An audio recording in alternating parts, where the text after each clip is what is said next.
Hi, I'm your host, Larissa Worstiak.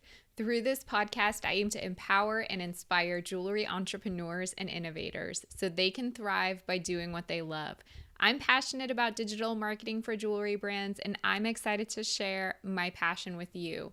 This is episode 130, and today I'm sharing an interview with Jill Stein and Sarah Daniel, the co-founders of Brick Mortar NYC, a boutique agency that helps brands reimagine their retail experience. Together, Sarah and Jill have over 40 years establishing retail at global luxury brands, including Tiffany Co, David Yurman, and John Hardy. They combine their unique backgrounds and perspectives in creative and operations to create experiences that are visually compelling, highly functional, and offer a clear delivery of return on investment. They have opened more than 100 stores in the US, Canada, Europe, and Asia, ranging in size from 400 square feet to 60,000 square feet. In this episode, we talk all about the brick and mortar customer experience, especially as it relates to jewelry brands, and even more especially how it's changed and evolved in a post-COVID world. But before we get to today's episode, I want to share some marketing related news and insights from the past week that caught my attention. So, big news in the social media marketing world. It's probably not news to you. I'm sure you've heard about it. Instagram has been experimenting with the hidden likes feature in several countries over the last few years. Not everyone has been on board with the hidden likes feature, so Instagram has decided to allow users to choose whether they want to hide likes or not, which kind of creates some pressure and uncertainty about what to do. Hiding likes, according to Instagram, helps lessen pressure to perform. Likes will not disappear forever. Instead, the total like count is hidden to followers, but users can still view who's liked a post. You can still see how many likes you get even if your followers cannot. If you do hide likes, you will no longer be able to see likes on other users' posts either. Of course, no surprise, many influencers and businesses have claimed that this removal of likes, that this new feature has dropped their engagement rates significantly. It's still kind of early to tell what is going on. I'll probably do some follow-up about this on the podcast, but if you don't know, you know now. Another great article in Luxury Daily is all about how some luxury brands are kind of seizing opportunities in the jewelry sector, especially through the pandemic, where jewelry sales, especially on the higher end, seem to remain sustainable. So brands like Gucci and Chanel are just some fashion brands that have actually launched their own jewelry lines to kind of capitalize on this popularity. They're finding that consumers today want versatile jewelry. So brands need to consider things like creativity, the quality of their products, and how the products are going to be worn. Brands really need to find out how they can set themselves apart. Otherwise, the jewelry may not be well received by consumers who are just bombarded with the same all the time. Brands need to really strive to create a desire for the unattainable, and they need to take risks and embrace creativity to set themselves apart. And then finally, I saw an interesting article from Yahoo News about Tiffany. If you hadn't heard, they played an April Fool's joke where they announced that instead of Robin's egg blue, the famous Tiffany blue color, they were going to be shifting to yellow as their primary brand color. So to kind of continue on this joke, they decided to launch a pop-up store with the yellow, and it turned into a really quirky and fun retail experience. So much so that this pop-up will actually travel to global locations. At the Beverly Hills location, they kind of took this to another level where they hosted a yellow diamond theme installation. It had a really quirky experiential tone. They even had a yellow diamond cafe with yellow furniture, turmeric lattes, all things yellow. I think this last article really connects to the conversation that I'm about to share with Jill and Sarah, because they talk all about quirky and unique retail experiences, and I hope that it helps you think outside the box if you're thinking about branching out into brick and mortar.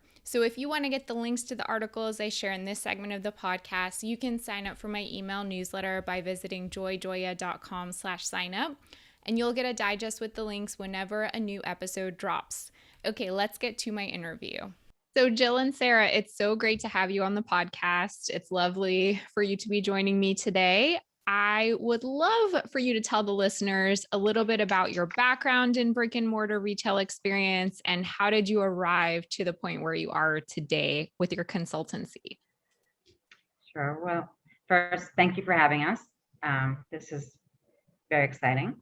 For me, I started in retail like so many other people, I think, that start in retail sort of by accident. I actually graduated from college with a degree in finance at one of those times that was not a great time to go into finance. Not knowing anything else, I actually started looking at jewelry companies. I come from a long line of jewelers. My father was a French jeweler. My grandfather was a diamond dealer.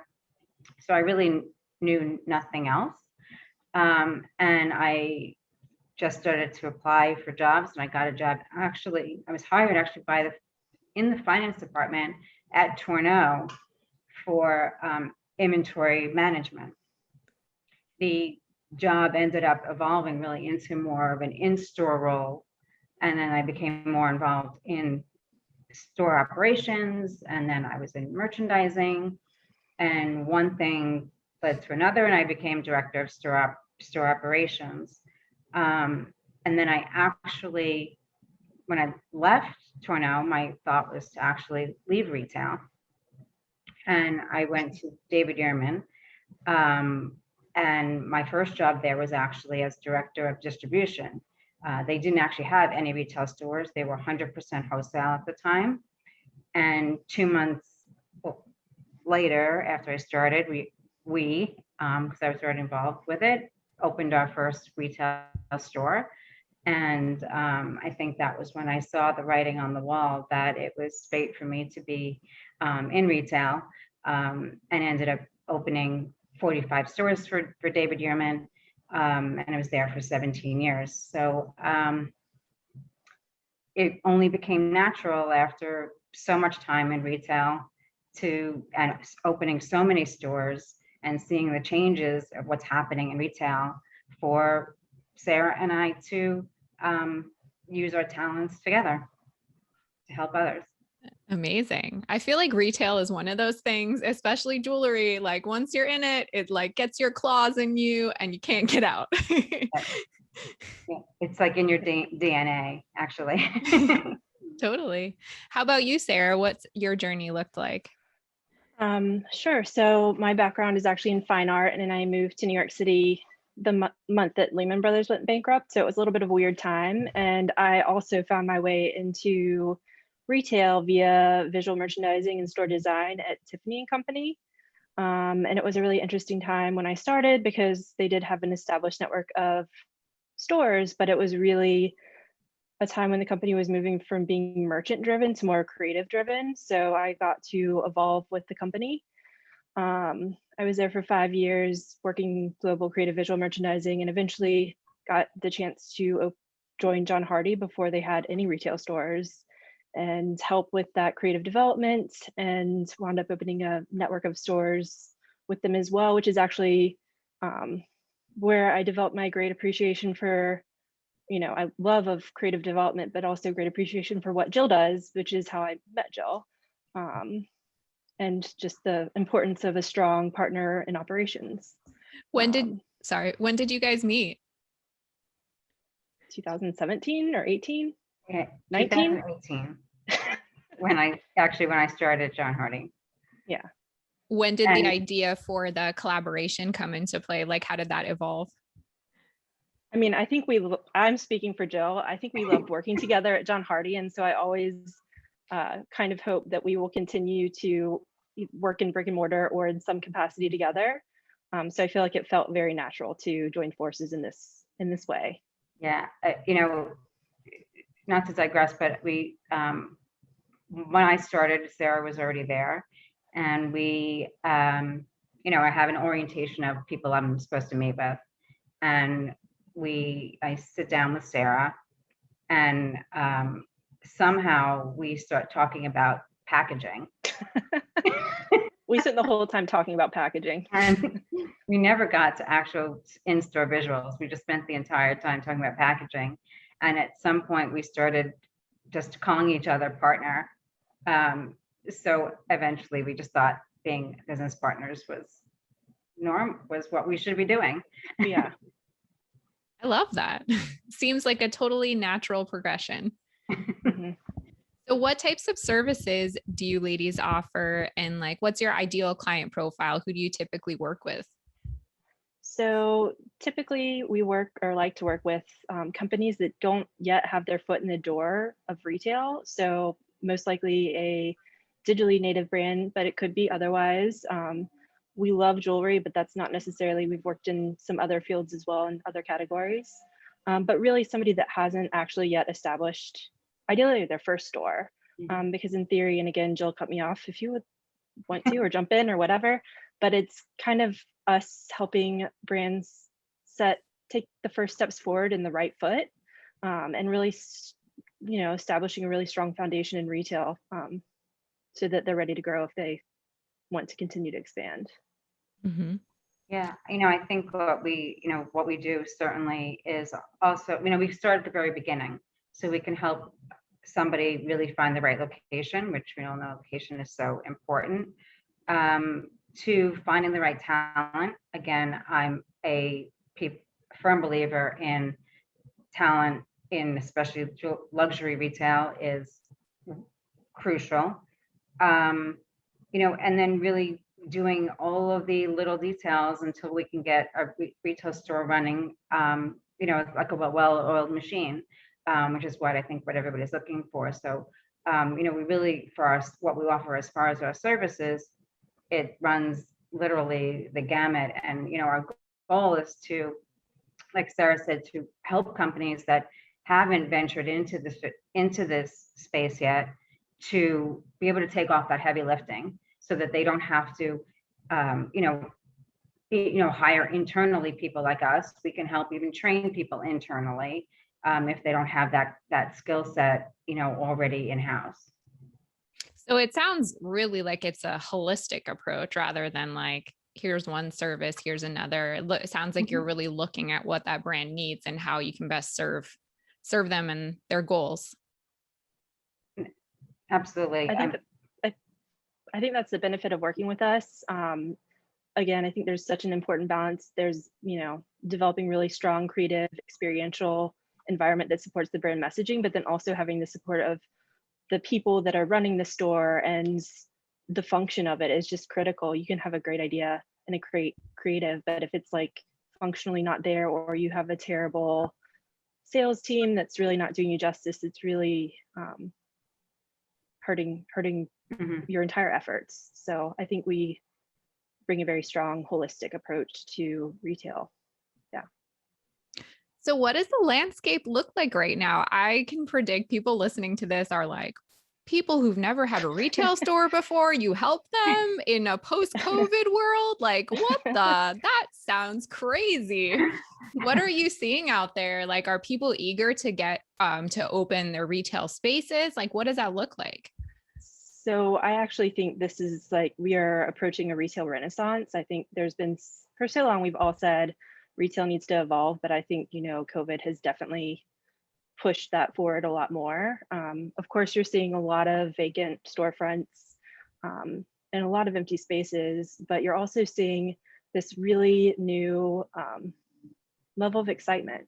There's new opportunity in a way that wasn't there before COVID, as far as leases go, as far as the flexibility from landlords. You're seeing, and now let Jill speak more to this too, but like you're seeing community-driven efforts to like really revitalize retail, which is very exciting. I'm seeing landlords making efforts to create accelerator programs for brands that aren't in retail. So there's all these opportunities that I don't think were necessarily there prior to COVID that make it much more palatable, approachable, in a way that used to not be there, or I don't believe was there. And then I also think that there's just this huge hunger now, a lot of us are vaccinated and ready to really have super exciting, immersive, exciting experiences. So I think there's a hunger for it as well. That sounds very exciting. Jill, did you have anything to add to that? Well, I just think that what we're going to see a lot more of is a lot of these brand partnerships. Before COVID, brands were very much, especially the high-end luxury brands that really thought they were exclusive, realized that they really need each other to survive. No one wants to be the last man standing in a mall. So I think that, they're realizing that and they're working together. And, one of the projects Sarah and I are working on is a project in the West Village in New York. It's called Shop the Village, where it's really the brands on the street that created a coalition to bring back retail. And they've now partnered with the Chamber of Commerce and, really made it into an event. And it's actually starting this weekend, where the streets will be closed and they'll have musicians and they'll have art for kids. So they're really trying to brands who normally kind of stood on their own and, really drove traffic to their centers, are realizing that they need something else and are really trying to be more of the community and had the community involvement in order to survive and then to bring in other tenants. A lot of those stores are closed. And it's really an opportunity for people, for the landlords to bring in tenants, potential tenants, to see what can be done and what is happening to the area. So I think that there is so much potential. And I think, like Sarah said, as far as the real estate, the big guys are still not making deals. They're still holding out. But there's a lot, especially again in New York, of these mom and pop landlords that, the building has been in the family for generations, and they just want it to be rented, and they're willing to take short-term leases or leases that are on a scaling basis. I've seen a bunch of leases where they're, in the first 3 years or almost half of what it will then be, assuming that in 3 years it'll be back to normal. So there's a lot of scalability and a lot of opportunity for someone to venture into retail that didn't have that opportunity before. So many interesting points. I especially really liked what you said about the collaboration and how it's more like a community effort. I'm totally seeing a lot of that in marketing as well, because a lot of brands are getting frustrated with social media, with the Instagram algorithm, kind of feeling like they don't have the reach that they used to, that they can't reach the target customers. And brand partnerships, are a really great way to share target audiences and kind of, keep the love flowing, I guess, Right. put out those good vibes. So it totally makes sense to me that the same thing is happening in retail spaces as well. Mm-hmm. So since you work with a lot of brands that are just getting into retail for the first time, I'm sure you've seen it all. You've seen the mistakes, or you are aware of them, so you can direct your clients away from these things. I would love to hear about like some of the biggest things to avoid or biggest mistakes that you've seen out there. Well, for me, I think that, again, going back to the people, I think people are so important. And one of the biggest mistakes I see is people not hiring the right people. I walk into a store, and especially during COVID, no one engages with you. Someone's sitting behind their computer. And you walk into a store because you want to engage with somebody. You don't want to sit there with them on their computer. You want to learn about the product and you want to touch the product. And so somebody encouraging that in the store is so important. And that's where I'm seeing right now so many mistakes, even with brands that are, existing brands that are, that people are getting caught up into their technology world, even in front of the customer. And I think in front of the customer, we need to be present, and give them that experience.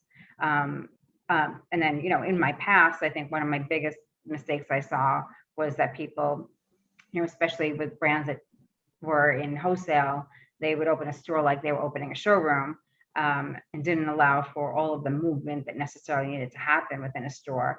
And that's, certainly has, evolved a lot over the years. But again, I keep going back to the people, because it's people, I think, who really make the difference. And they need to get away from their computer. Definitely. Would you say that there are certain characteristics that you look for when you help facilitate hiring for maybe jewelry brands in particular that you think makes for like a good salesperson, or is it individual to each client? Some of it is going to be individual to each client, because obviously each brand has its own culture that you need to make sure that this person will be able to adapt to. But for me, when I hire salespeople, the first thing I always look at, obviously they're sitting in front of me because I already read their resume. And typically I know the brands and I know the companies that they've worked for. But I try not to ask them questions about their resume. I try to see how long it takes them to really establish a rapport with me, because that's going to be the indication of how they're going to be able to establish a rapport with a customer. Yeah, that makes a lot of sense. Sarah, did you have anything to add to that? No, I mean, that was lovely, Jill. But as far as, mistakes made, I think it's just making sure you're really clear on what message you really want to tell, like big picture message you want to tell of the brand, and really keep that focused and in mind when you're establishing all of the different touch points in your store. I think it's good to step back, and like sometimes you get hyper focused on little minute details that your customer is never going to notice. So really focus on, does this all really affect the big message I want clients to come in and take away from their experience of the brand, or am I getting too focused on this little detail? Lighting for jewelry is critical. I would just, make sure you're spending your money in the right places, and definitely for jewelry, lighting is key. Interesting. Yeah. I have some thoughts about, so I don't ever facilitate hiring. I'm not involved in that process for my clients, but it's something that sometimes comes up when I'm speaking to brick and mortar clients, because inevitably there's crossover between the customer experience and with marketing. Like those salespeople know the customers better than anyone, in some cases more than the owner or the person in charge, because they're on the floor interacting with customers. Like they know what are the things they can say to customers that will make a sale, or what are customers responding to the most. And that information and data, it can be extremely valuable for marketing. And if your salespeople aren't in tune with those things, or they don't really care to be at all invested in it or pay attention to it, it kind of leaves the marketing team hanging a little bit, because they're missing such a big piece of information when it comes to the customer experience.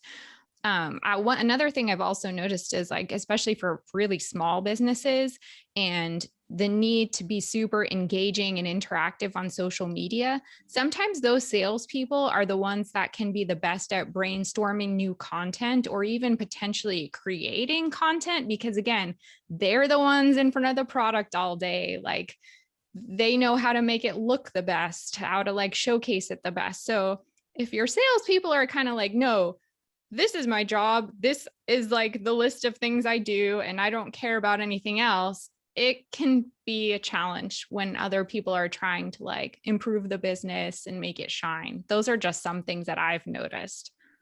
Yeah, and actually what's interesting, what's happened with e-commerce becoming so much of a larger segment, a lot of companies are losing sight of that face-to-face interaction that provides companies with so much information.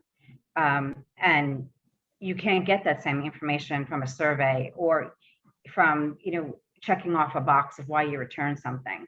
I think returns are an amazing example of being able to understand why something is coming back. I mean, that's something that helps marketing. It helps product development, product engineering, quality control. And that's information that if you're not in the store and you're not face to face with the customer, you're not going to be able to, one, get all that information, and then certainly relay that information to the appropriate parties that need to help evolve the brands. And I think that that's, really, and in speaking to a lot of people, that's one of the things that is missing. And the surveys and the people using all these survey forms and all these things, trying to get that information, but they're not getting the same kind of anecdotal that you get when you're actually engaging with that customer.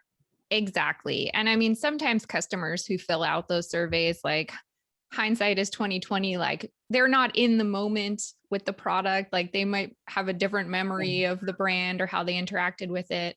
So to turn that on its head too, like not only is hiring important, but the retailer needs to really appreciate and value the information the salespeople can give, and like see them as a helpful resource and see them as like the people that are on the ground, like with the customer. So I think that two-way street is so important too in that retail experience. Yeah, exactly. So you mentioned brick and mortar, especially for brands with an e-commerce presence, like the additional value add that can give. What are some other reasons that you think brick and mortar is here to stay? Like this is the evolution of retail. There will always be a need for this brick and mortar channel. What are your thoughts about that?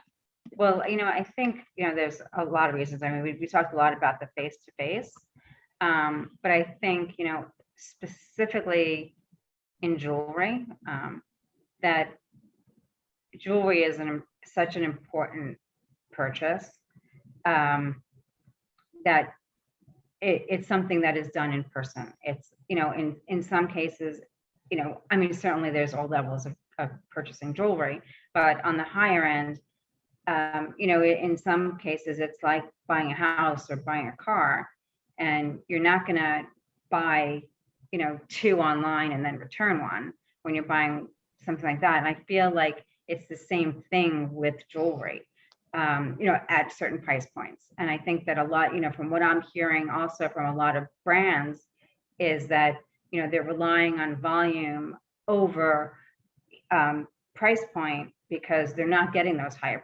prices online. And to get that, you need to have that in-store experience.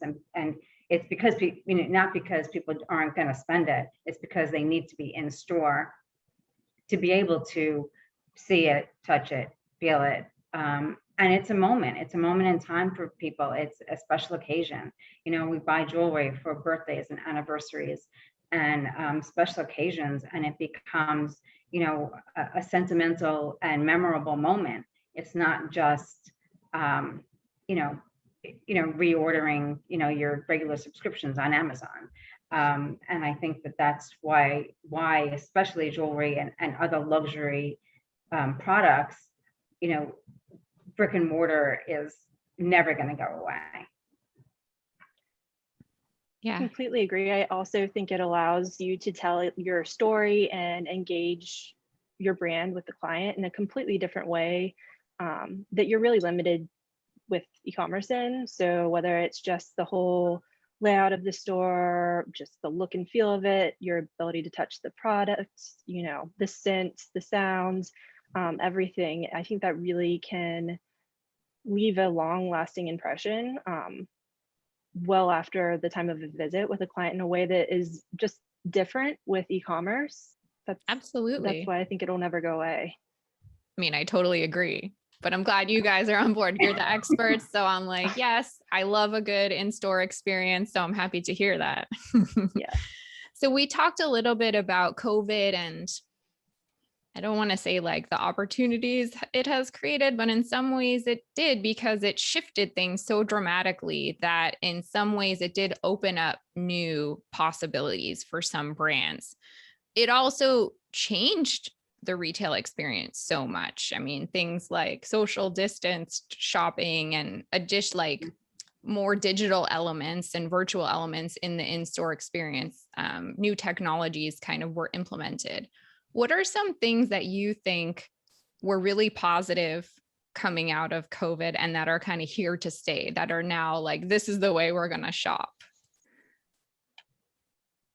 I mean, I don't know if this is necessarily along the digital lines, and I don't know if we've necessarily seen this in a very big way yet, but it's something that I feel pretty strongly about, and that your store isn't going to be looking exactly like your e-commerce site. Like, it really needs to be completely unique and different. And I think in a lot of ways, the lines need to be blurred. Like before COVID, you were seeing a lot of luxury brands open, complimentary restaurants, and like kind of having these blurred experiences. So I see there being much more of a store that's blurring the lines between a store and an art gallery, just where it's something where you want to go, you want to experience it, you want to engage.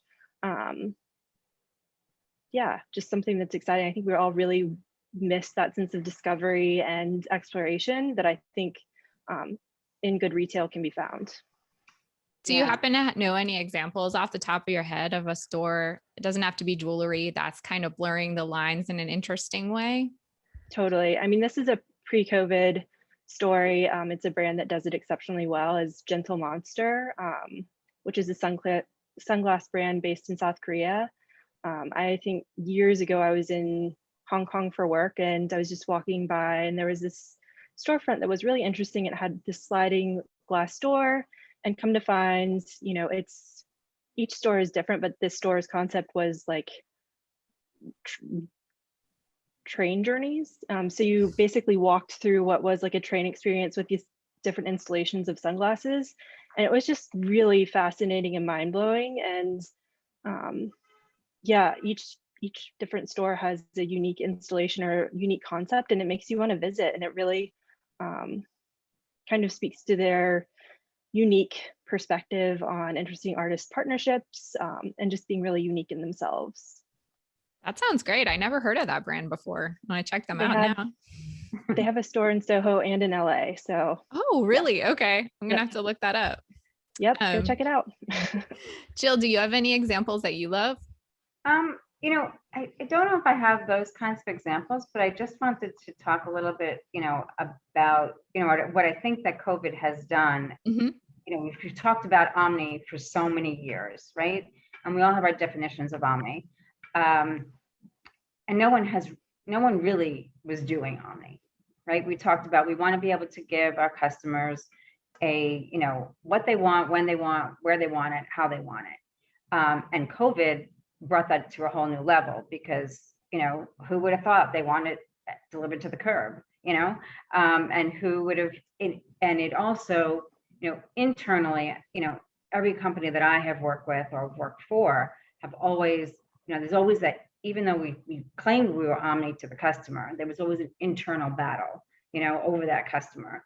And we really weren't seamless in our approach, and really we would always say, it's the customer of the brand, not the customer of the channel. And we all knew that the customer who shopped multi-channels was our most, valuable customer. All things that we knew, but we never really did anything about it.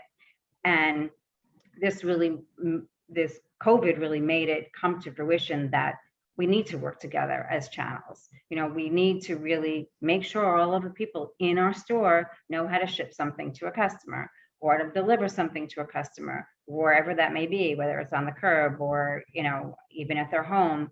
And I think that has just, completely made, really change the internal conversation that's happening in companies, that's going to really help the customer in the long run, and really change that dimension.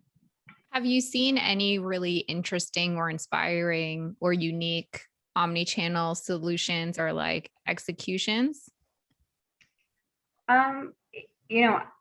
There's one that I've seen a while ago, it really on the fashion side, where, really it's in the in-store technology, where you have that virtual,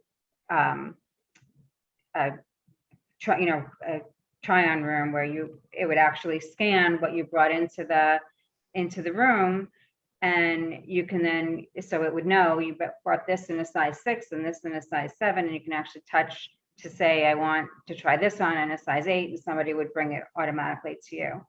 And I think that that kind of technology is going to really take off, because people, especially that touching and feeling part, I think it's going to take people a while to kind of get back to that, especially as so many,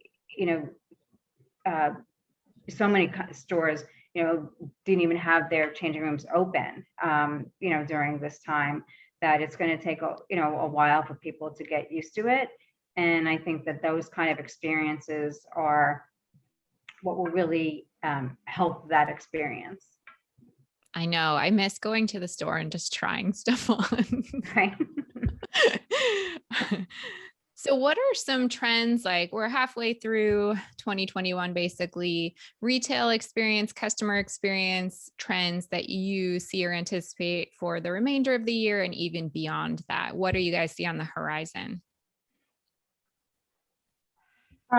Well, I think, as far as where I see the retail going in the next, I'll say 6 months, New York is on this, particularly is on this reopening,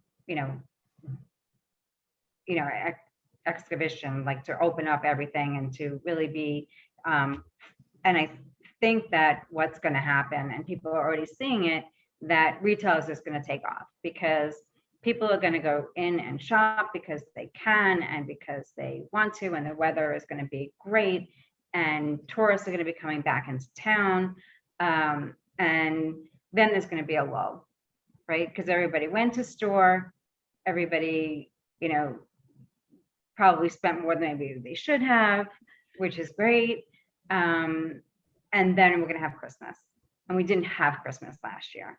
So again, everyone, I think, is going to flock to stores, and this is just my theory. So flock to stores, Christmas is going to be amazing. And then it's going to be really 2022 when we really understand what the next phase of retail is going to be. Because I guess one of my biggest concerns is that the people who were first starting out in retail will hopefully really understand that things need to be changed and really need to be part of this retail renaissance and what needs to change. My fear is that those legacy companies that have now seen what may be one of their best Christmases ever are just going to rest on their laurels and go back to the way they were doing things. And that's not going to be the future of retail. So my fear is that we'll see more fallout in the sector before we really know what that next real generation of retail, brick and mortar retail is. That's so interesting. I know just from anecdotally, a lot of my clients typically have like a busy time and a slow time, but nothing really makes sense anymore. I feel like the patterns have all been disrupted. So it was interesting for me to hear what you said about kind of the acceleration, and then maybe the feeling we spent too much. So maybe there will be a lull and then back to holiday. So it is kind of like reassuring and refreshing to know that nothing really makes sense, but also it's difficult to plan and predict in that way. Yeah, it's very difficult. I mean, we work with people who are trying to plan budgets, and they're trying to go off of 2019. Do we go off of 2019? Obviously can't go off of 2020. And but what they're seeing now is a roller coaster, because of things are shutting down and things are starting up again. And so it's it's a complicated time to really plan and plan properly. And I've heard about a lot of companies too, where we're seeing, that image, it also is affecting the supply chain of not being able to either keep up with it or having too much of it. And so it's going to be an interesting ride to see how that all falls out. Sarah, are there any other trends that you anticipate for the rest of the year and beyond? I mean, I already kind of mentioned it, but I think blurring the lines of the experience. Most recently, we went on a little tour of the Lower East Side, which had a lot of interesting shops open up since COVID. One of them being Baudet, which is a heritage fabrics clothing company. That's a terrible description of it, but it's amazing. But we walked in and it was we had an amazing sales associate talk to us. The store is beautiful and super personal, like so many, I think, heritage fabrics are. So it really told this family story. The creative director, founder put different, very personal items throughout the store. And then when their neighbor store closed, which was actually a coffee shop that had been open for 40 years, they just took over the lease and didn't really have a plan for it at first. And they've reopened the coffee shop and then just added a tailor shop in the back of the store. So it's a definite experiment, but I think there's something really special and sweet that speaks to their brand beautifully. So I think, again, there's opportunity now as far as some leases go, and there's just room to be experimental and to create retail experiences that aren't selling to you the same way they are on e-commerce. Just very engaging. Yeah. That sounds cool. I want to go to that store. Come visit us in New York City. Yeah, I know. I'm planning to go later this year and I haven't been since 2019. So I feel like it'll just be a whole new world for me, like all the new stuff, like unfortunately seeing stuff that's closed, but I'm looking forward to checking it out. Definitely. So can you speak at all to, we talked a little bit about omni-channel, consumers' growing expectations around omni-channel. Like, how do you think that is working in relationship with the ways brands are evolving? Like, what do customers really want today? We think we know what they want, but like, I don't know. I think, like I said, we touched on it a little bit, I think that they really, what they want to be able to do, like we said, and get what they want, when they want, where they want, and how they want it. But what we also need to add to that is price. So one of the things that's really happening now is also the price sensitivity. And, I was just reading an article the other day, and, everything then led to the price. So in order for a luxury to really, I think, thrive in that type of environment, is ensuring that their price and their quality are in line and are what the customer is envisioning. I think, we need to just be able to, to match those customer expectations, which, is always changing. And I think that's going to continue to change. But I think that we need to be sensitive, and I think sensitive is a good word, to what has happened to people's lives and their pocketbooks, and make sure that that's relayed in our approach. Yeah, I think that applies to marketing too, like the way you portray your brand, the way you communicate with your customers, making sure that you are being sensitive to their experience and just how crazy the world's been. So it should translate to messaging also, in addition to pricing. Mm-hmm. I'd love to hear about your own personal connection to jewelry, because it seems like you both are super passionate about this space. I think, Jill, you were really involved in WJA. I just want to hear, let's talk about fun stuff. How are you involved with jewelry? Well, I think I started off by saying I was born in jewelry. So it was literally, I come from a long line of family. Like I said, my father was a jeweler, bench jeweler. My grandfather was a diamond dealer and antique dealer. I had cousins throughout the country in jewelry at all different places. So we all really believe it is in our DNA and in our blood, because there's just a certain part of us that got that gene, and we don't know how to get out of it. And certainly today, as far as, I just think jewelry is something that is timeless. It's one of those things that, there are certain things you buy because it's the hot fashion. But so much of it is legacy, and it just, you buy something and it goes down from generation to generation. And and that's what's, I think, so special about it, is that it's, it's an important piece. And it's something you can always, it's the easiest thing to carry with you, right? When you travel, like you just, add on another piece of jewelry and to the same black dress and you've got a whole new outfit. So I think jewelry is just, it's, and again, it's that sentiment, when you see, and I hate to use the expression, but when someone sees that little blue box, they know it's something special, and that reaction and that importance of jewelry is just, I think, a connection, and it makes a connection between, more than just a wedding band and an engagement ring between two people, is that ongoing, I just always remember, again, going back to my family, and, my grandmother would remember like everything that my grandfather bought for her and for what occasion it was from. And it was, and I do the same thing with what, my jewelry, of where I got it and when I got it. And those are, it's memories that are just passed down, and are part of that, the sentiment. Absolutely. Sarah, how about you? I definitely don't have the same storied family history in jewelry as Jill does. My grandfather was a tobacco farmer. So, but when I started at Tiffany Company, I guess that's where I really caught the bug. I don't think I really had an interest before then, but just joining a company with such an amazing history, with such beautiful things, I really got immersed and fell in love very fast.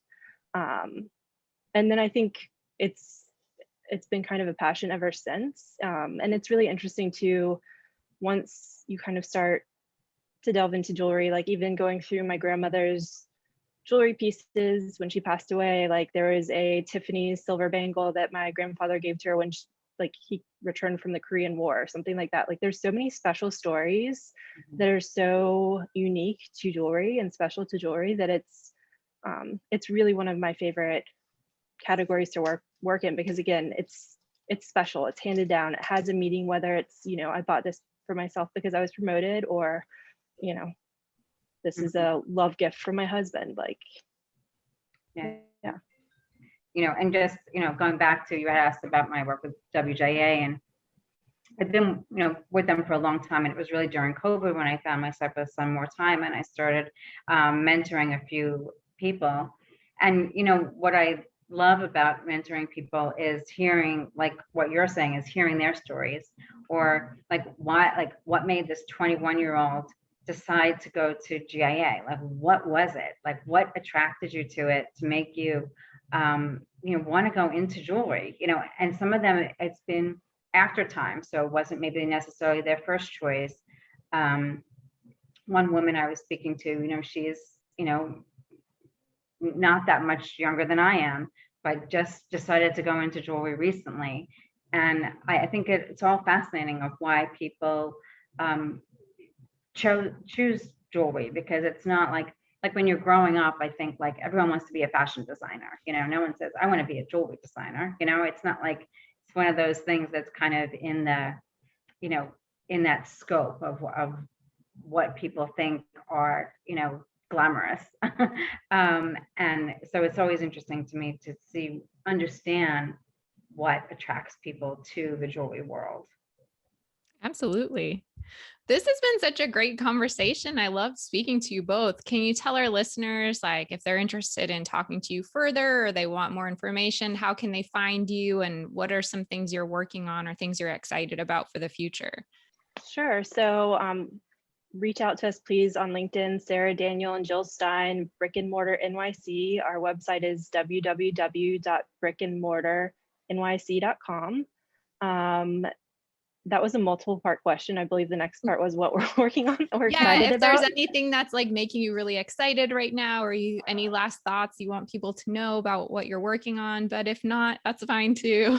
I mean, I think we're excited to see Shop the Village come together, which is this weekend. It's on Bleecker Street.